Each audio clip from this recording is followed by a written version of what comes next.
guys, it's Joe here again from Blue Tongue TV, and what we're going to do today, we're going to look at the latest and greatest morphs. So on the last episode, I left you at sort of a time and space as to where we were at. You know, we'd got some double homozygous stuff like the lavas and the platinums and the snows and so on, and we've got some reduced pattern stuff and so on. And I sort of put a little bit of a forecast out there as to what the next animals would be that come out. So that's actually happened since then, and we're going to look at all that stuff now. We're going to combine, we're going to do a little bit of a refresh, and we're going to add in the new stuff so you've got a complete picture of where bluey morphs are actually at. So let's kick it off. So here we've got the famous lava. So that's your hypermelanistic albino, and we've had a good look at that guy before, but it really is the flagship of all the morphs. And this fella here is stunning. And today what's actually happened is I've got Kyle that's filming me. He's twisted my arm into being able to take this guy home with him, and he's pretty excited about it. So very excited. Yeah, I'm sure you are. It'll be a bit of a miss, won't you, mate? But anyway, he's going to a good home. So okay, so the other one that we looked at too was the platinum. We looked at an adult platinum, but we've got a couple of bubs here. So this one's in slough and that one's just had a shed. So you've got, these are two platinums. You've got, this is the hypermelanistic white northern. So your hypermelanistic white. This is a mixed blood animal. It's eastern hypermelanistic and white northern. So that's that one. The other one we looked at was the snow. So that's your black-eyed anery cross albino, and that's got precedent in corn snakes, in ball pythons, carpet pythons. The term snow is used for either anery or axanthic albino.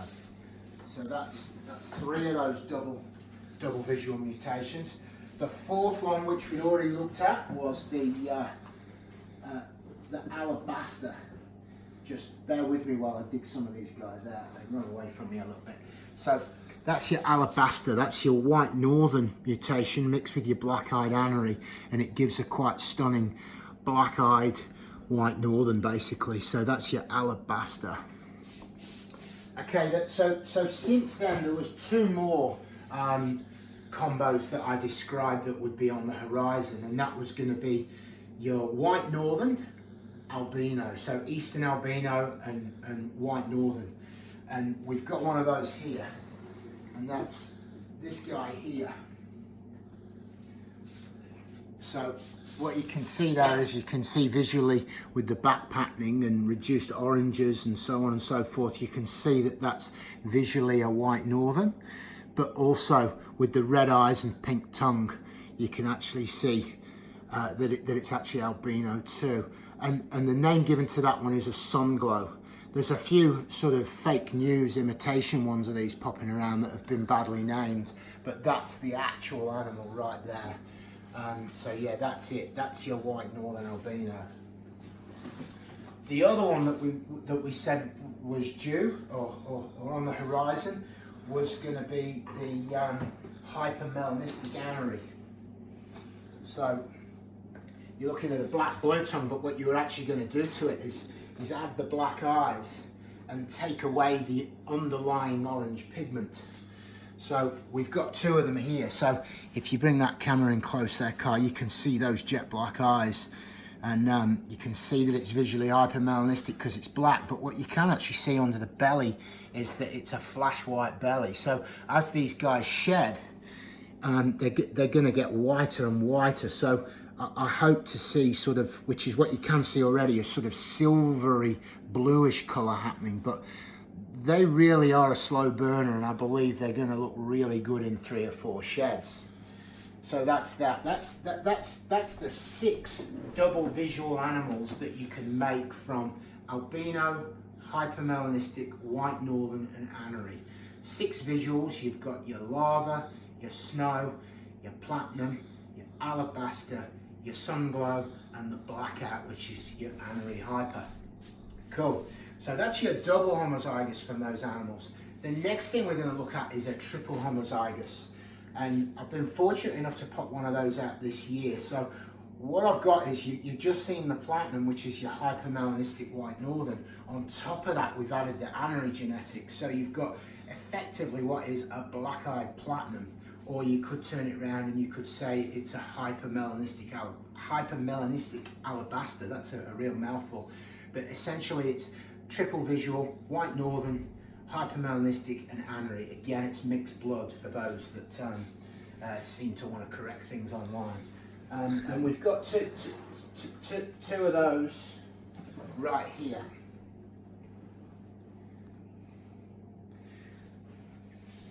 What we've got here is you can see that it's comparable in many ways to a platinum, but it's got the black eyes, and it literally sets it off into this unreal animal. You've got this guy here that's just had one shed. This guy that's a little bit older.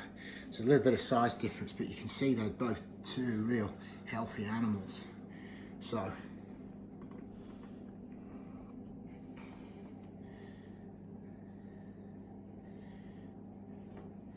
that's those guys there.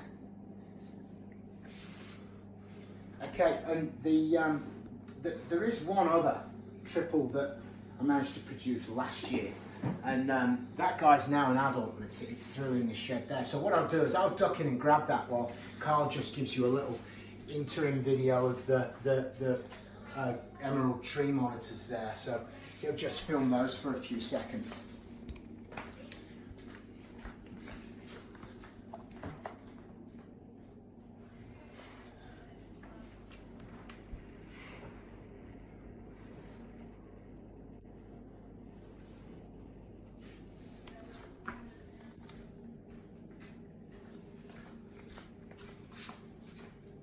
And there's one on the other side. They can get through that cage there. As Carl films it, they can get through that hatch there, and they've got sort of a double enclosure. And you can see the female pacing there, and then the males there on the other side. Okay, so these are your two triple homozygous. So we've got the one that we just discussed, which I've named a Mercury because it literally looks like liquid mercury. So that was, as I said, your black-eyed platinum.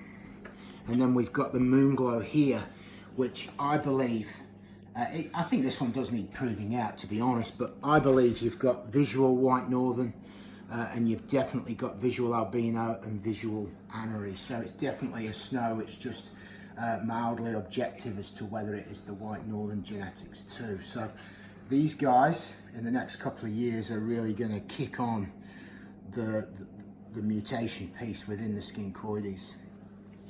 Okay, so on top of that, and there was two other things that we discussed. We'll just pop this guy back in here for now.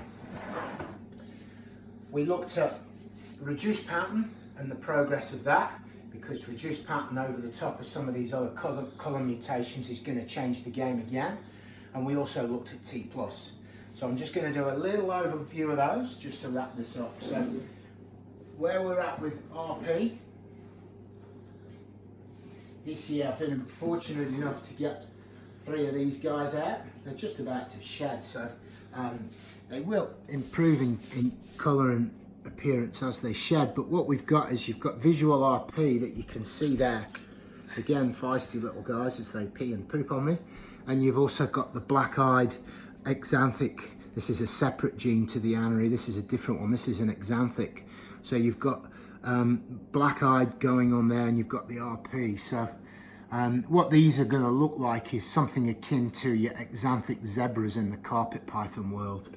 And I'm pretty excited about those, especially as you know, pattern mutations are going to change the game again.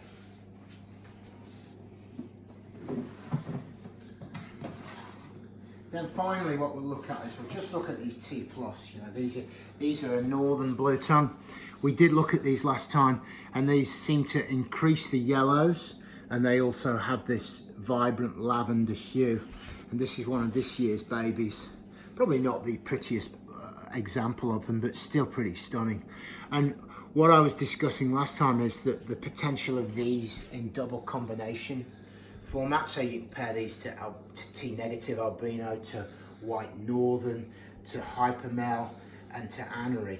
And what I actually did was I got the hets, I paired these guys to white northern, and I've got here what I believe to be the first T plus double visual. So that's your T plus white northern.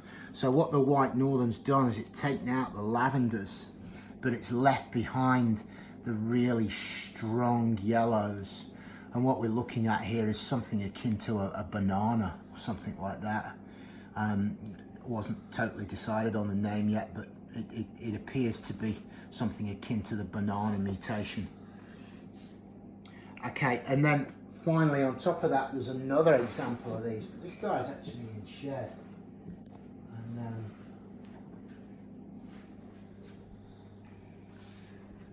so this guy is very similar. It's actually, so it's white northern, but it's got a pink tongue, whereas white northerns have blue tongues.